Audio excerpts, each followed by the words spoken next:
Ang dami nila guys. Takot sila. Ang dami nila. Ayan, kasi sila nagtiliparan.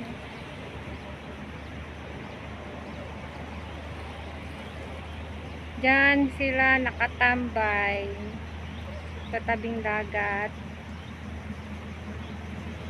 Yan sila. Pila-pila sila dyan. Kung minsan, sumasakay sila sa mga bangkang nanghingisda. Siguro dun sila kumakain, kumukuha sila ng pagkain. Tapos binibigyan sila ng mga bangkero ng kanilang pagkain. Kaya karaniwan dun sa mga nangingisda, meron silang sakay-sakay na ganyang klaseng ibon guys. Pagka naman, dito sila halos nagtatambay.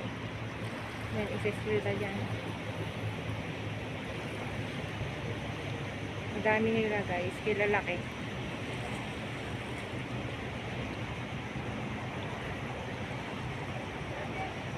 Yan yung sa atin ay tinatawag na tagak.